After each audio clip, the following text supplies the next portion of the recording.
Hi, welcome to Film Pickle. I'm Pushkaraj And I'm Rohan Nag. and we are reviewing How to Train Your Dragon 2. That's TWO. Alright, I'm too excited about the movie, so I'll let him start. For some background on the movie, people who have not seen the first part, don't despair. My sister has not seen it either, and she loved the second part. So you really don't need to catch up with it. There were nice little summary going on in the beginning. This is Burke. The best kept secret this side of, well, anywhere. Granted, it may not look like much, but this wet heap of rock packs more than a few surprises. So you're gonna be all caught up by the time the movie begins. It doesn't have much to do with the part one. All you need to know is, well, they love dragons. I love the movie. I think it's super awesome after a long string of not so good movies. This was an awesome movie. Toothless is too cute. I want him as a pet. My dog is like Toothless. He's damn cute. All the funny faces, all the antics thrown in, the way they play around.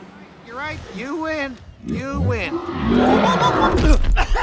Enemies again locked in combat to the bitter. Oh!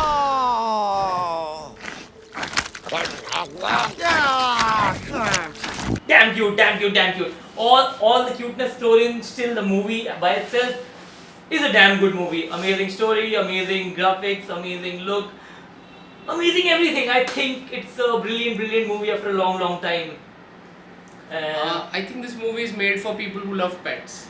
Yeah. You know, it has a really cute dog-like dragon. It has a lot more cuteness going on this time than the previous one, where he was a little bit more menacing. So I think the director change has helped on that end. The story is soulful. The part where Hiccup finds someone who is long lost to him, I'll not reveal who, and the way the story picks up from there, it's a good story. Not like last time where the main villain was kind of pointless. If you see the part 1, the main villain was like a blah kind of mother dragon, which made no sense, and all the other dragons came and then defeated her. I don't know what was going on there. Since the part 1 part 2 comparison is bound to come up, I think part 1 was where he was still discovering the dragon and Toothless was the hero, but he was not the focus of the story. Here it's the other way around. In part 2, they realized, I think, that Toothless is what drives the movie, and they focused entirely on him, his antics, the way he unlocks himself, he discovers new things about himself. I will not reveal the awesomeness that happens, but it's quite of like Pokemon, you know. But fine. Oh my god, did you just mention Pokemon? Yes, I did mention Pokemon. I used to be a huge fan, but that's it. This entire movie is about this character, Toothless. The hero's story takes on a parallel to him. In part 1, the hero was the main story, Toothless was his pet, sort of. Here, Toothless is the hero. As an animal lover, I love this film. As a technical film person, I think I would mark this film down on only one thing, and I shall leave that for later. What do you think? So let's go by the direction. The direction, I think, is on par, if not better than the last time. The last time the movie was done by a duo, and this time it's a single director. Pretty damn well directed. The highs and lows, all awesome. A little bit cliche on the script part. The script part and the story is little on the predictable side. I mean, you know the hero's gonna win, right? Or was that spoilers? That's not a spoiler, everybody knows that, but it's still So very the well hero wins. woven, very well written, very well put. You enjoy watching the movie right from the beginning till the end. The only thing in the movie that did not technically go well with me is the music. The music never catches on to you, never grows on to you. In fact, you never even notice the music. That's the only thing I would leave lacking in this movie. If you saw any other action film or animated action film for that matter, the music actually grows on you. You pick out at least one track from the movie and take it along with you in your head. But Did that not happen is in this movie. What has happened in the part 1 also? Do you remember anything from Actually, part 1? I remember the theme music of part 1 and it plays in my mind. Here it did not happen. I honestly Hello? saw the part 1 today and I don't know what the theme music I've watched is. part 1 10 times, but yeah. So I give it a 9 out of 10. I say definitely go and watch it.